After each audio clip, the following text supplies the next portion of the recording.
So, this video has been brought on because I don't like the scale of the Games Workshop tanks. The look of them is okay, they just look a bit dumpy and a bit small. So I've wanted to build my own tanks for my Praetorian Guard using Games Workshop bits and scale model components to sort of fit the aesthetic of my army.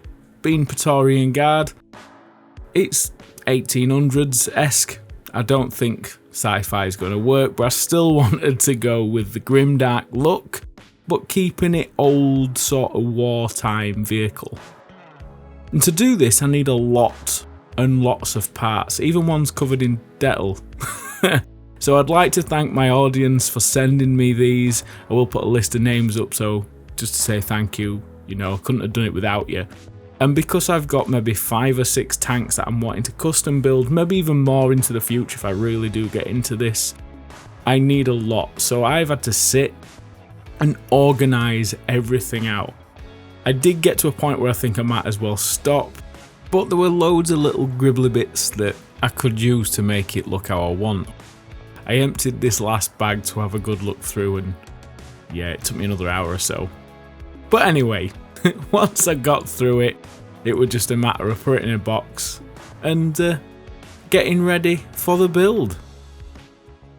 So let's give you my answer to the mass debate. I use 1/32 scale tanks.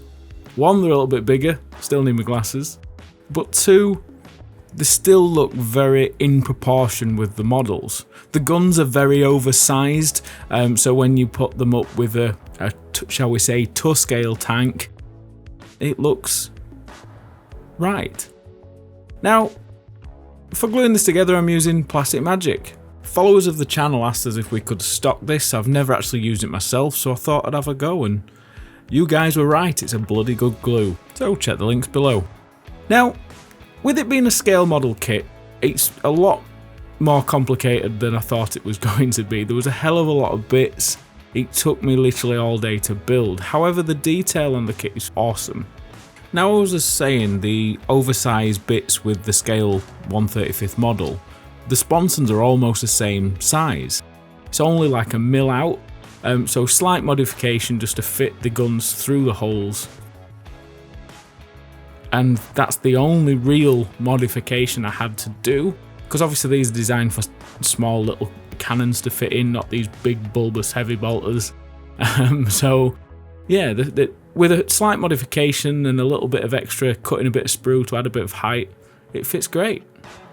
And I was really happy with the look of that. Now, building the rest of the tank, it's quite fiddly, but for £23.99 I think I paid for this kit, I was very happy with it, and I really enjoyed it. I don't think I'm going to enjoy doing 6 of them, but anyway. The reason I've gone with the World War I Mark V tank is because I want to use this tank as the base to all the tanks, whether that be a Chimera, whether that be a Russ, or even down to being a Basilisk. This being my first tank, again, going back to the first Praetorian video, if you've not seen that, I'll link it below. I always do a test model. I always play and push the parameters, so I just keep going. I sometimes go a little bit over the top, but it's a good way of testing and playing and making sure that you can do everything you want to do. So first off, I mount a las cannon to the front. So if it wants to be a Russ, it can be. And it's slight, tiny modifications. It's just a little hull, we're gunning, and on. There you go. That could be even just a Chimera. We could bang a turret on top, and then it's the Russ. But what I'm going to do is I'm going to turn this into a Basilisk, because it's the most outrageous, it's got some huge guns, so I thought, let's do that first. I want 2 of these in my army, so I'm just going through, finding plates, building a platform, and just using whatever I can to make this work. Even used my 3D printer. Found this on Thingiverse. Printed a nice big ass gun. And then once I've done that, the fun really begins, because it's all the, shall we call it, the titty-farty stuff. It's all the little details that make things make sense. So it's gluing everything in place, and then it's like going, well, there's a hatch in there, that's possibly where the ammunition's kept. So we'll mount the gun further forward, and then there's a place for the crew to stand to use the gun. So I've got to find some crew to stick that on. I'm putting handles on the hatches. Brass etchings for the Imperial Aquila. Just things that customise it, keeping with a grimdark look. But it's still World War I-esque and fits with the old look. I know it's a couple of 100 years out from the Praetorian Guard, but it still looks pretty cool. Now, the followers on my Instagram will have seen I've got a new toy. This was sent to me by airbrushers.com in the UK, but it's a Sparmax desktop airbrush kit. This little thing is awesome. I don't like airbrushing at home because it's normally noisy, it's normally big, it takes up a lot of space, but this little kit has been brilliant, and I'm really looking forward to using it a lot more.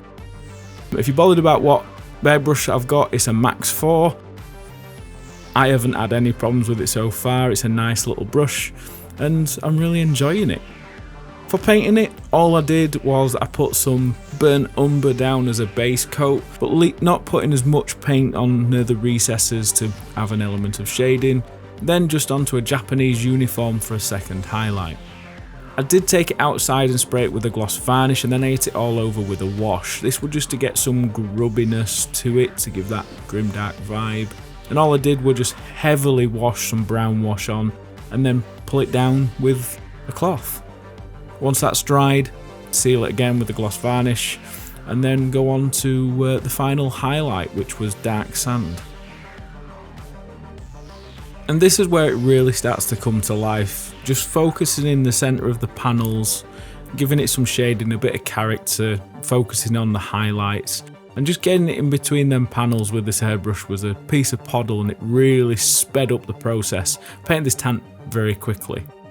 Then it was just some brush work to finish off the details, and to say it's a very basic job, no weathering yet, I'm really happy with the look. The weathering and finish off of all the models, I like to do that once they're all done, so it ties them all together and they're all done exactly the same way. So keep your eyes peeled for another video. If you've liked this video, leave comments below, like, share and subscribe. It is a bit of a journey of me doing my Imperial Guard army. There is more to come. If you've got any ideas that you think I should try, pop them in the comments below. But if you do like this sort of content, guys, and you really want to support me to help me keep doing these videos, do check all the links below where you can buy my Scenics to get on with your terrain or your miniature basing and all your hobby needs. Go check out my shop at geekgaming.co.uk. So thanks for watching, guys. Thanks for tuning in, and I'll definitely see you for that next video. Love, love, love.